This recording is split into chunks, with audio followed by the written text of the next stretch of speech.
जय हिंद साथियों। तो एसएससी जीडी कांस्टेबल के एग्जाम में जीएस के 20 क्वेश्चन आते हैं, किंतु जीएस सबसे बड़ा फैक्टर होता है। जो जीएस को इग्नोर करके चलता है वो सिलेक्शन से दूर हो जाता है।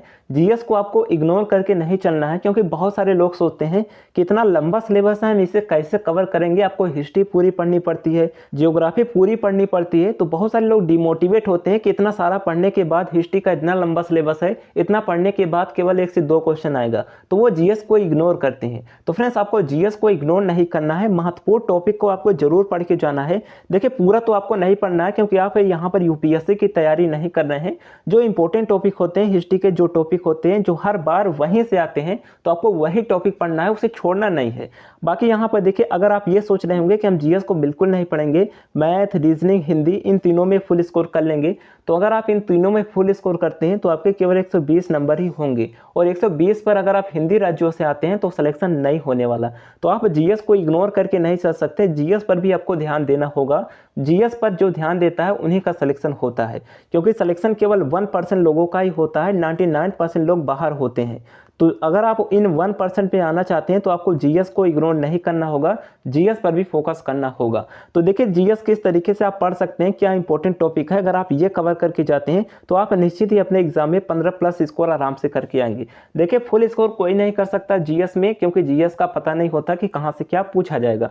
अगर आपने अच्छी तैयारी की है, अगर आपका पढ़ा हुआ आपके सेट में आ जाता है, फिर तो आप 20 में 20 कर सकते हैं, नहीं तो 15+ जो है वो मैक्सिमम स्कोर होता है। 15+ भी अगर आप कर लेते हैं जीएस में, फिर भी ये सफिशिएंट होता है। तो आज के इस वीडियो में किस टॉपिक से कितने क्वेश्चन पूछे जाते हैं, किसका कितने वेटेज होता है, क्या आपको पढ़ना है, क्या आपको छोड़ना है, वो डिस्कस करेंगे। तो वीडियो को पूरा लास्ट तक देखिएगा।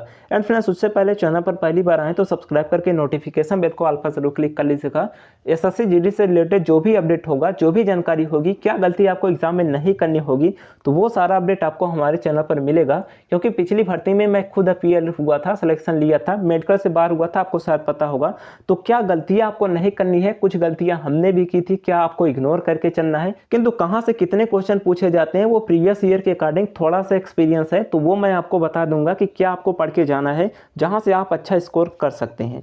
तो देखिए, यहां पर जीएस में जो टोटल सब्जेक्ट आते हैं, देख सकते हैं 1 2 3 4 5 6 7, टोटल 7 टॉपिक होते हैं जीएस में, 7 सब्जेक्ट होते हैं, जिसमें से history, geography, polity, economy, current, statics, science. अब देखिए, अगर इन सबसे एक एक क्वेश्चन पूछने लगेगा, फिर तो 7 क्वेश्चन वैसे ही इनका बन जाता है। तो इसीलिए बहुत सारे लोग डिमोटिवेट होते हैं कि हिस्ट्री इतना लंबा है, इतना हम पढ़ेंगे, पता नहीं कहाँ से क्या पूछेगा, कोई क्वेश्चन मिलेगा भी या नहीं मिलेगा। तो यहाँ पर जो टॉपिक हम बताएंगे उनसे 100% क्वेश्चन आपको मिलेगा। आप प्रीवियस ईयर डेटा उठा के देख लेना। तो देखिए, हिस्ट्री के 2 से 3 क्वेश्चन आते हैं, ये प्रीवियस ईयर के अकॉर्डिंग मैं बता रहा हूँ किसका कितना वेटेज होता है। हिस्ट्री के 2 से 3 क्वेश्चन आते हैं, जियोग्राफी के 2 से 3 क्वेश्चन आते हैं, पॉलिटी के 2 से 3 क्वेश्चन आते हैं, इकोनॉमी के 3 क्वेश्चन आते हैं। पिछली बार इकोनॉमिक का ज़्यादा वेटेज था, इकोनॉमिक से क्वेश्चन पिछली बार ज़्यादा पूछे जा रहे थे। उसके बाद करंट अफेयर 3 से 4 क्वेश्चन आता है, स्टैटिक का ज़्यादा रोल होता है, तो 3 से 4 क्वेश्चन तक भी आपके एग्जाम में देखने को मिल जाएगा, मैक्सिमम 4 तक भी मिल सकते हैं।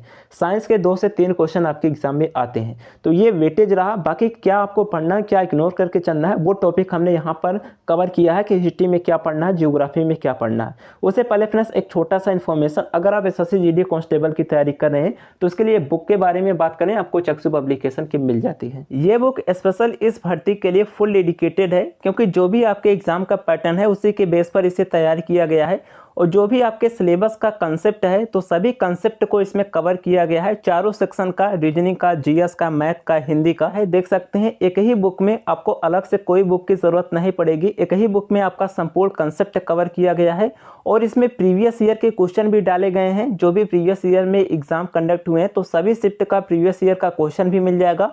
तो आपकी तैयारी के लिए ये बेहतर बुक होगा, इसे आप बाई कर सकते हैं। बाई करने का लिंक डिस्क्रिप्शन बॉक्स में मिल जाएगा।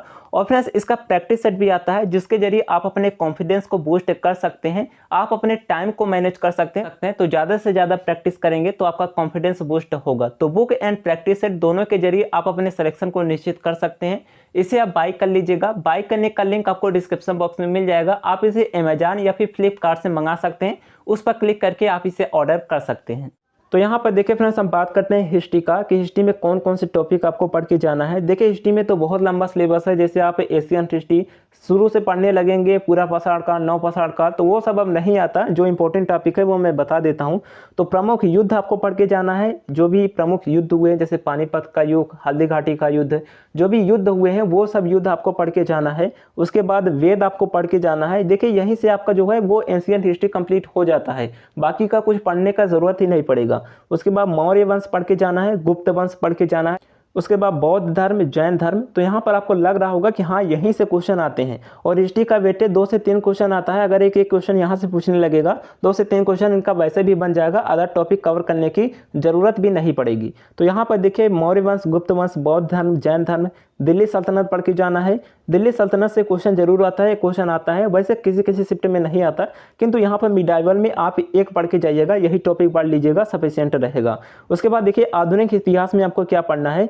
आधुनिक इतिहास में जो प्रमुख दिन है, जैसे कि कांग्रेस की स्थापना कब हुई थी, बाकी उसके बाद लाहौर का अधिवेशन कब हुआ था, कांग्रेस का जो फूट हुआ था वो कब हुआ था, कांग्रेस का विलय कब हुआ था, मुस्लिम लीग की स्थापना कब हुई थी, जो प्रमुख दिवस है एक चार्ट आता है। अगर आप कोई भी बुक लिए होंगे सभी बुक में वो चार्ट दिया रहता है, जैसे जलियांवाला बाग हत्याकांड कब हुआ, चौरी चौरा घटना कब हुआ, तो वो सारे जो प्रमुख दिन है, जो प्रमुख घटनाएं हैं, तो वो एक चार्ट होता है। वही चार्ट आप पढ़ लेंगे, वो सभी बुक में दिया रहता है, तो वहीं से क्वेश्चन बनते हैं, जरूर वहां से बनेंगे।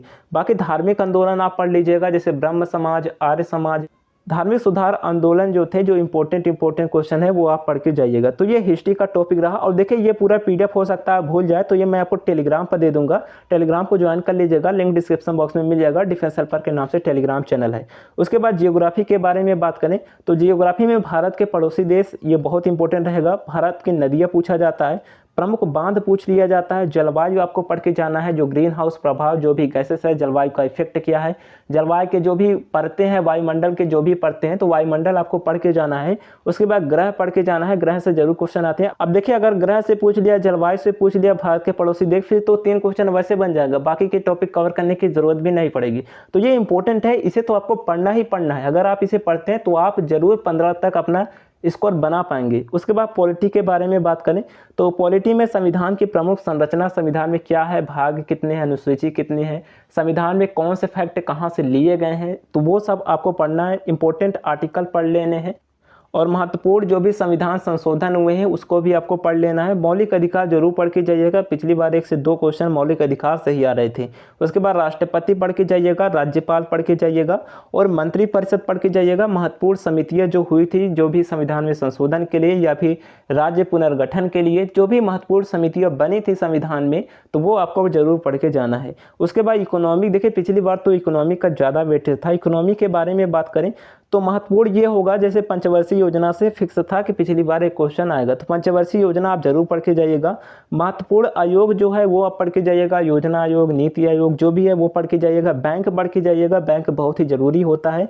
हरित क्रांति पिछली बार आया था, और जो भी क्रांति हुई थी वो क्रांति आप पढ़ के जाइएगा। कृषि सुधार में जो भी इंपॉर्टेंट फैक्ट है वो आप पढ़ के जाइएगा। निजी सार्वजनिक क्षेत्र, देखिए ये क्या होता है, निजी क्षेत्र, सार्वजनिक क्षेत्र क्या कुछ होता है वो आप पढ़ के जाइएगा, क्योंकि पिछली बार ये फिक्स था कि हर एक शिफ्ट में एक क्वेश्चन आएगा कि प्राथमिक क्षेत्र कौन सा है, द्वितीय क्षेत्र कौन सा है, तृतीय क्षेत्र कौन सा है। ये पिछली बार फिक्स था, पूछा जा रहा था, तो आप इस बार भी इस टॉपिक को कवर करके जाइएगा। तो ये रहा इकोनॉमिक का टॉपिक। बाकी करंट अफेयर के बारे में बात करें तो लास्ट 1 ईयर का करंट अफेयर पढ़ लीजिएगा, सफिशिएंट रहेगा। इसमें मुख्यमंत्री राज्यों के जो भी वर्तमान में मुख्यमंत्री है, जो भी वर्तमान में राज्यपाल हैं, और जो भी वर्तमान में मंत्री हैं, अर्थात गृह मंत्री कौन है, पर्यटन मंत्री कौन है, जल मंत्री कौन है, तो वो प्रमुख मंत्री अभी के आप पढ़ के जाइएगा। प्रमुख खेल आपको पढ़ना है। स्पोर्ट को आपको इग्नोर नहीं करना है, स्पोर्ट जरूर पूछा जाता है। जो भी वर्ल्ड कप हुए हैं, जो भी फीफा वर्ल्ड कप, जो भी क्रिकेट का वर्ल्ड कप, हॉकी का वर्ल्ड कप, जो भी पिछले वर्ष में खेल हुए हैं, ओलंपिक, जो भी एशियन गेम हुए हैं, वो सब कुछ आपको पढ़ के जाना है। बाकी स्टैटिक जीके का वेटेज होता है, 3 से 4 क्वेश्चन आते हैं, जिसमें से फिक्स होता है कि शास्त्रीय नृत्य और लोक नृत्य, इससे तो 1 क्वेश्चन फिक्स होता है। बाकी प्रमुख वाद्य यंत्र और इसके वादक, प्रमुख त्यौहार यहाँ पर आता है, प्रमुख मंदिर, और पुस्तक और लेखक से जरूर आता है। जो स्टैटिक के बुक हैं, जैसे करंट का बुक नहीं, जो स्टैटिक का बुक है, जैसे महात्मा गांधी के पुस्तक, एपीजे अब्दुल कलाम, जवाहरलाल नेहरू, बाकी के जो ग्रंथ हैं तो वो यहाँ पर बुक और लेखक में आते हैं। बाकी स्पोर्ट का आपको पढ़ के जाना है, प्रमुख खेल की कौन सा कप किस खेल से संबंधित है, कौन से खेल में क्या होता है, कितने खिलाड़ी होते हैं, उसके पिच की लंबाई क्या होता है, तो वो सब आप पढ़ के जाइएगा। प्रमुख पुरस्कार जो होते हैं इसकी शुरुआत कब हुई, भारत रत्न, पद्म भूषण जो भी पुरस्कार हैं वो सब पढ़ के जाइएगा। और भारत के पर्यटन स्थल आप जरूर पढ़ के जाइएगा, जो भी यहाँ पर यूनेस्को के जो भी होंगे 42 साइट वो सभी आप पढ़ के जाइएगा। प्रमुख दिवस पढ़ लीजिएगा और विश्व संगठन और उसके मुख्यालय की WHO का मुख्यालय कहाँ पर है, जो भी विश्व बैंक का मुख्यालय कहाँ पर है, तो प्रमुख संगठन और उसके मुख्यालय जरूर पढ़ के जाइएगा। केंद्र और राज्य की प्रमुख योजनाएं, पिछली बार एक क्वेश्चन जरूर आ रहा था, करंट का ये रिलेटेड करके पूछता है कि जो करंट में चल रहा था उसी से रिलेटेड पूछ लिया जाता है कि इसका कौन सा ये भाग है, ऐसे करके ये पूछ लिया जाता है। बाकी देश राजधानी मुद्रा ये अभी तो नहीं आ रहा है, हो सकता है कि आ जाए, तो आप इसे भी पढ़ के जाइएगा। तो ये प्रमुख टॉपिक रहा, ये अगर आप पढ़ के जाइएगा तो निश्चित ही आप 15+ स्कोर करके आएंगे। तो ये PDF मैं आपको टेलीग्राम पर भी दे दूंगा। चलिए बाकी कोई डाउट है कमेंट कर दीजिएगा। अभी आपके मॉक टेस्ट में GS में कितने स्कोर आ रहे हैं आप हमें कमेंट सेक्शन में बताइएगा। चलिए मिलते हैं नेक्स्ट वीडियो में, तब तक के लिए जय हिंद।